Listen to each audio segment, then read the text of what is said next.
Om Swastiastu. Selamat pagi, Ibu Bapak dosen dan teman-teman sekalian.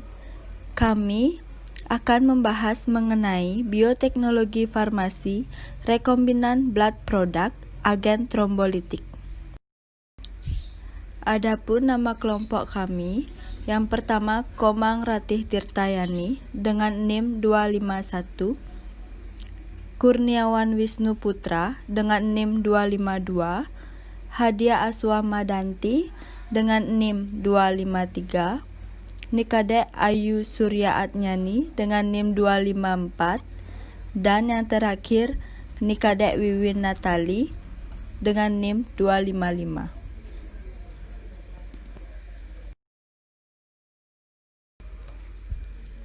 Yang pertama, kita akan menjelaskan mengenai bioteknologi.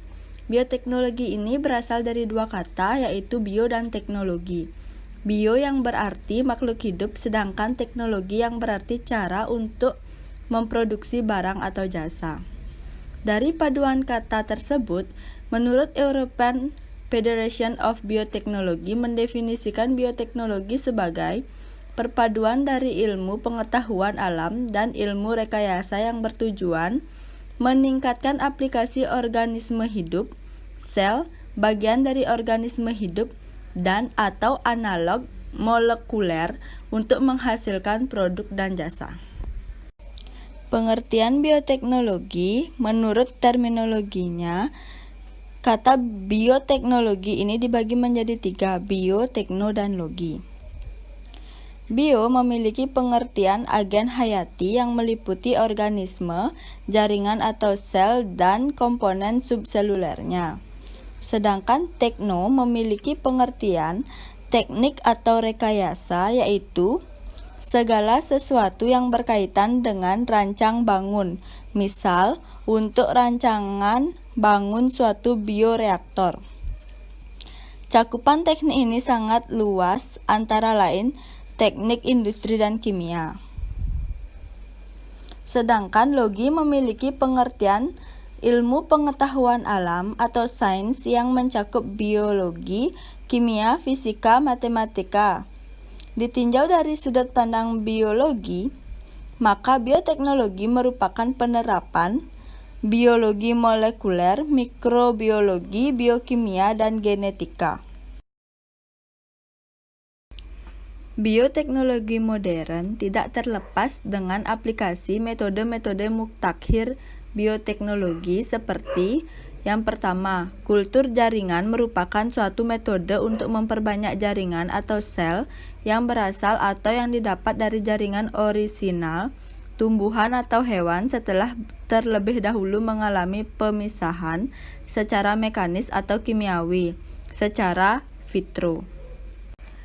Kedua, teknologi DNA rekombinan adalah suatu metode untuk merekayasa genetik dengan cara menyisipkan gen yang dikehendaki ke dalam suatu organisme. Transgenik adalah suatu metode untuk rekayasa protein. Yang ketiga, hibridoma adalah suatu metode untuk menggabungkan dua macam sel eukariot dengan tujuan mendapatkan sel hibrid yang memiliki kemampuan kedua sel induknya. Cloning adalah suatu metode untuk menghasilkan keturunan yang dikehendaki sama persis dengan induknya.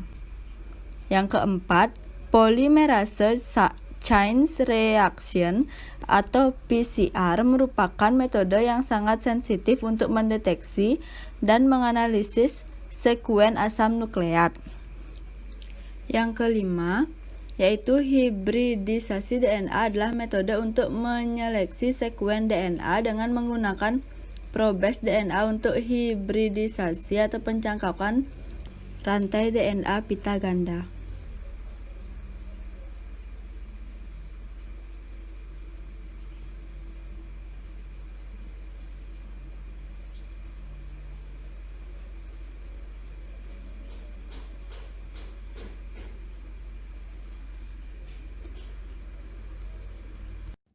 Selanjutnya yaitu agen trombolitik.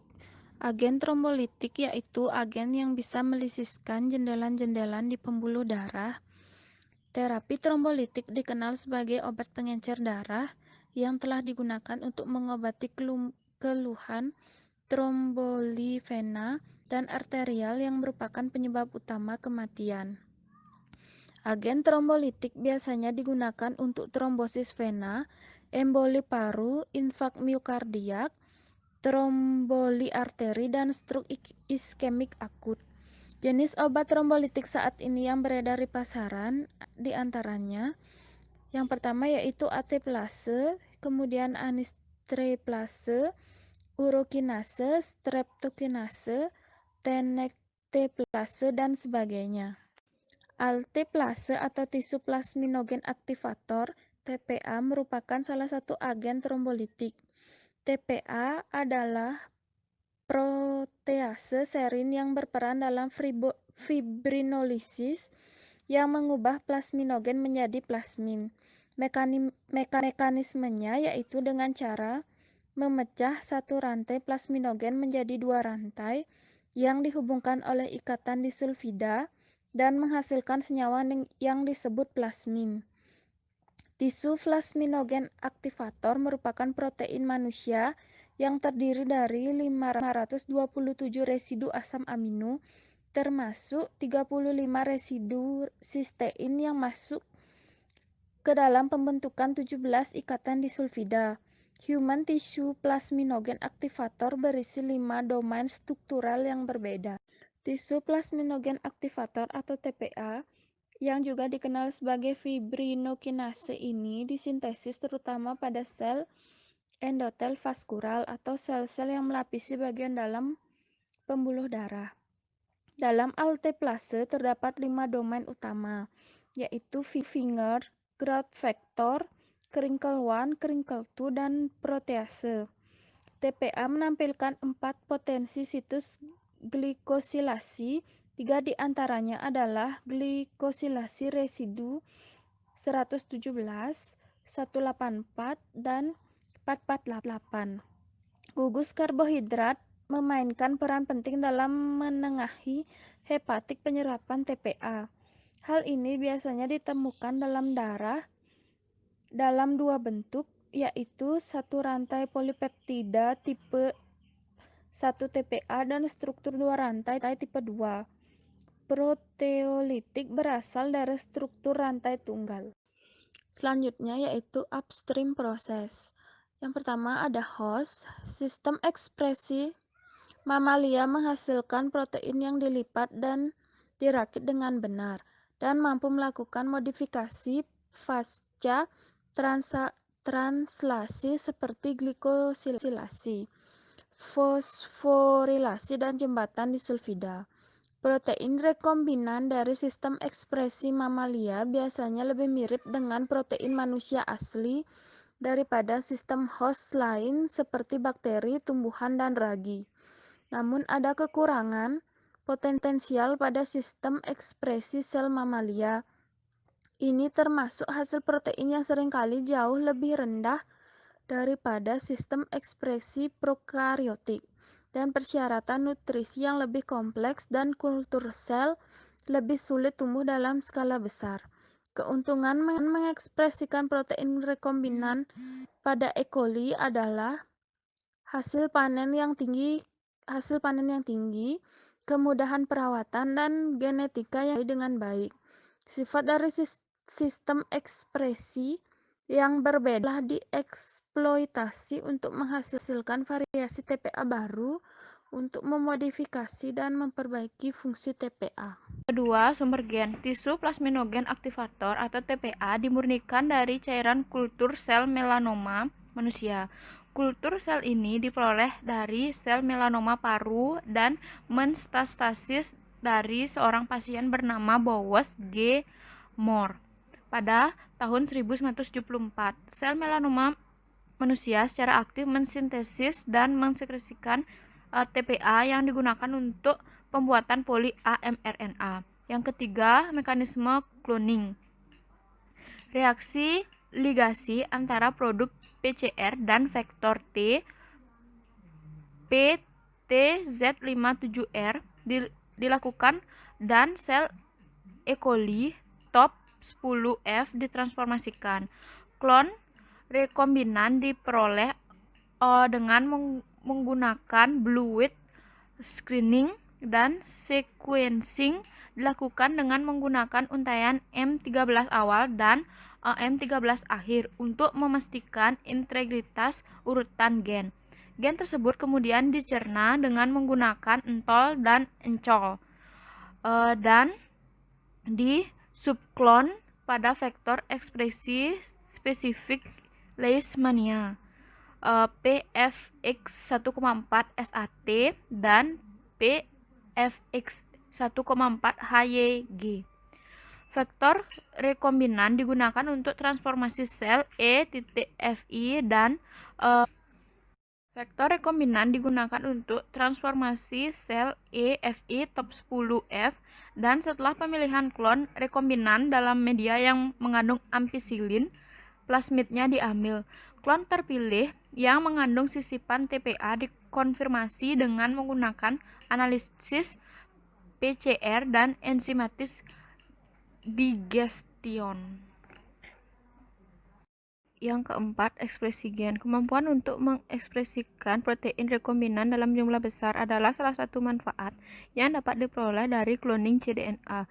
Ekspresi protein rekombinan pada dasarnya dapat diarahkan ke 3 lokasi, yaitu sitoplasma, periplasma, atau media kultivasi.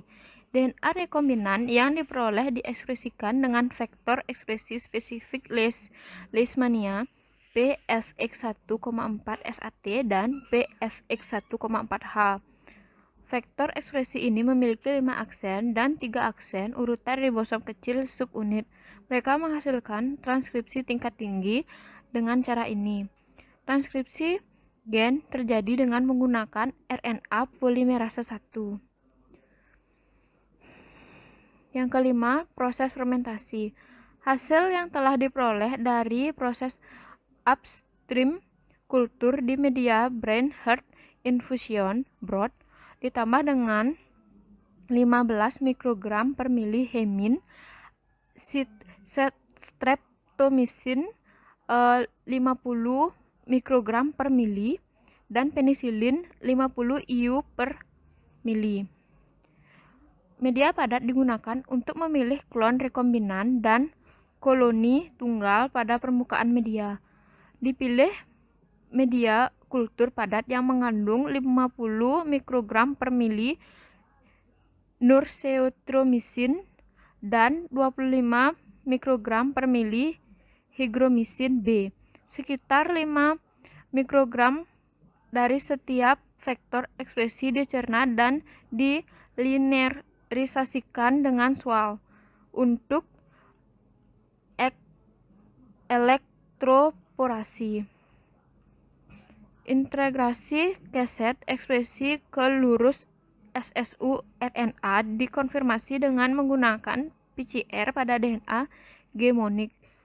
Untuk tujuan ini, untaian DNA primer atau gen SAT dan HYG dipilih dari vektornya dan dipilih untaian akhir dari lokus SSU RNA dan DNA gemonik. Untuk mengevaluasi ekspresi TPA spesifik, sel rekombinan dikultur dalam media cair BHI yang mengandung 15 mikrogram per mili hemin pada suhu 26 derajat Celcius. Selanjutnya, downstream proses. Pertama, pemisahan dan pemurnian protein. Proses pemurnian TPA menggunakan multiple step purification dengan langkah-langkah sebagai berikut. Pertama-tama dilakukan fermentasi. Kedua, dilakukan pemulihan seluler, lalu dilakukan homogenisasi dan sentrifugasi, lalu dilakukan penyertaan pelarut atau penambahan pelarut dengan menggunakan guanidinium klorid. Lalu dilakukan ultrafiltrasi dan protein refolding. Lalu dilakukan ultrafiltrasi dan diuji dengan menggunakan anion exchange kromatografi. Kemudian diultrafiltrasi kembali. Lalu diuji kembali dengan menggunakan Lisch kromatografi. Lalu diultrafiltrasi kembali. lalu diuji kembali dengan menggunakan gel filtrasi kromatografi. Lalu dilakukan penambahan eksipien dan disterilkan. Yang terakhir adalah terdapatnya produk akhir.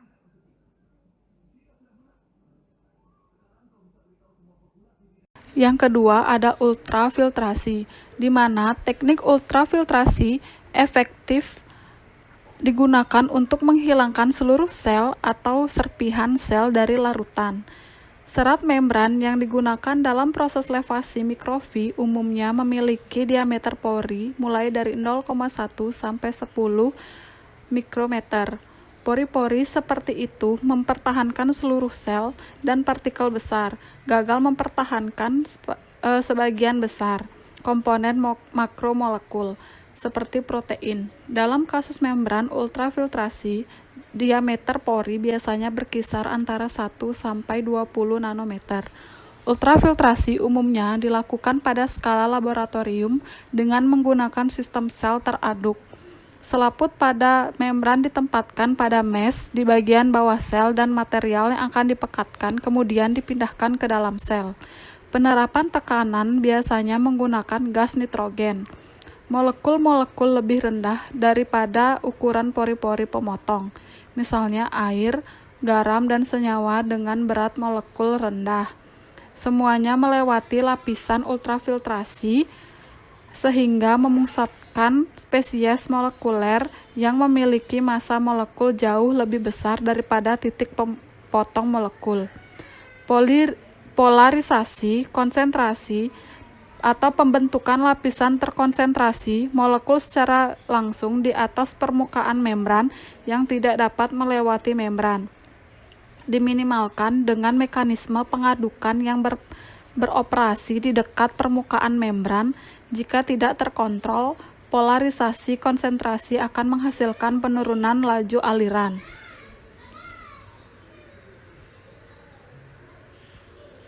Ultrafiltrasi menjadi metode pemurnian protein untuk berbagai alasan. Yang pertama, metode ini sangat lembut, memiliki sedikit efek buruk pada bioaktivitas molekul protein. Yang kedua, diperoleh tingkat pemulihan yang tinggi dengan beberapa produsen mengklaim pemulihan di atas 99%. Yang ketiga, waktu pemrosesan cepat dibandingkan dengan metode konsentrasi alternatif. Yang ketiga ada ion exchange kromatografi, di mana kromatografi pertukaran ion didasarkan pada prinsip daya tarik elektrostatik reversibel dari molekul bermuatan ke matriks padat yang mengandung gugus sisi kovalen yang berlawanan dengan muatan berlawanan. Protein kemudian dapat dielusi dengan mengubah pH atau dengan meningkatkan konsentrasi garam dari penyiraman irigasi. Matriks pertukaran ion yang mengandung kelompok positif kovalen terlampir disebut anion exchange ini akan menyerap protein anionik. Misalnya protein dengan muatan negatif, matriks yang bermuatan negatif yang diletakkan secara kovalen disebut pengubah kation yang mengabsorpsi protein kationik, misalnya protein bermuatan positif. Yang keempat ada size exclusion kromatografi, di mana kromatografi gel filtrasi memisahkan protein berdasarkan ukuran dan bentuknya. Karena sebagian besar protein yang difraksinasi oleh teknik ini dianggap memiliki bentuk molekul yang hampir serupa. Pemisahan sering digambarkan sebagai berdasarkan massa molekul, walaupun deskripsi semacam itu agak sederhana. Saat sampel bergerak ke bawah kolom, protein besar tidak dapat masuk ke dalam manik-manik gel dan dengan cepat dielusi. Kemajuan protein yang lebih kecil melalui kolom terbelakang karena molekul tersebut mampu memasuki manik-manik gel. Baik, untuk presentasi selanjutnya di sini saya akan menjelaskan yang kelima, yaitu modifikasi protein atau formulasi produk akhir. Kromatografi resolusi tinggi biasanya menghasilkan protein yang 98-99% murni. Tahap selanjutnya dari pemrosesan hilir memerlukan formulasi ke dalam format produk akhir. Hal ini umumnya akan melibatkan yang pertama, penambahan berbagai eksipien atau zat selain bahan aktif yang misalnya menstabilkan produk akhir atau meningkatkan karakteristik produk akhir dengan cara lain. Yang kedua, ada penyaringan produk akhir melalui filter absolut 0,22 mm untuk menghasilkan produk steril, diikuti pengisian aseptiknya ke dalam wadah produk akhir. Dan yang ketiga ada freeze drying atau lyophilization jika produk dipasarkan dalam bentuk serbuk. Yang keenam, ada analisis protein yang terdiri dari deteksi pengotor produk berbasis protein dan elektroforesis kapiler. Untuk deteksi pengotor produk berbasis protein, yaitu elektroforesis gel poliakrilamida sodium dodesil sulfat, merupakan teknik analisis yang paling umum digunakan dalam penilaian kemurnian produk akhir. Teknik ini mudah dilakukan, memberikan resolusi tinggi pemisahan polipeptida berdasarkan massa molekul mereka. Band yang mengandung protein 100 Ng dapat divisualisasikan dengan pewarnaan gel dengan pewarna seperti Comesi Blue. Analisis gel selanjutnya dengan memindai densitometri laser memungkinkan penentuan kadar protein secara kuantitatif dari setiap pita atau sehingga memungkinkan kuantifikasi pengotor protein dalam produk. Dan untuk elektroforesis kapiler, yaitu seperti bentuk elektroforesis lainnya, pemisahan didasarkan pada tingkat migrasi protein yang berbeda pada penerapan medan listrik. Seperti namanya, dalam kasus elektroforesis kapiler, pemisahan ini terjadi di dalam tabung kapiler. Biasanya, kapiler akan memiliki diameter 20-50 mm dan panjangnya sampai 1 meter. Biasanya dilipat untuk memudahkan kemudahan penggunaan dan penyimpanan. Analisis sampel dapat dilakukan dalam 15-30 menit dan deteksi online di akhir kolom memungkinkan deteksi otomatis dan kuantifikasi pita eluting. Kecepatan kepekaan otomasi tingkat tinggi dan kemampuan untuk secara langsung mengukur band protein membuat sistem ini ideal untuk analisis biofarmasi.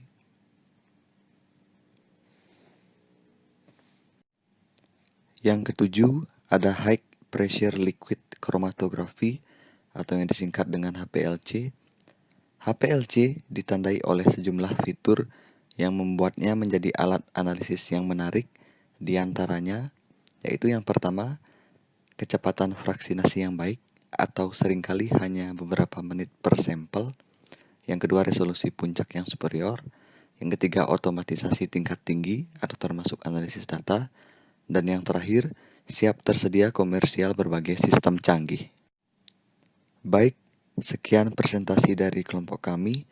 Jika ada salah kata maupun pengucapan dalam penyampaian materi presentasi, kami mohon maaf. Akhir kata, kami ucapkan terima kasih.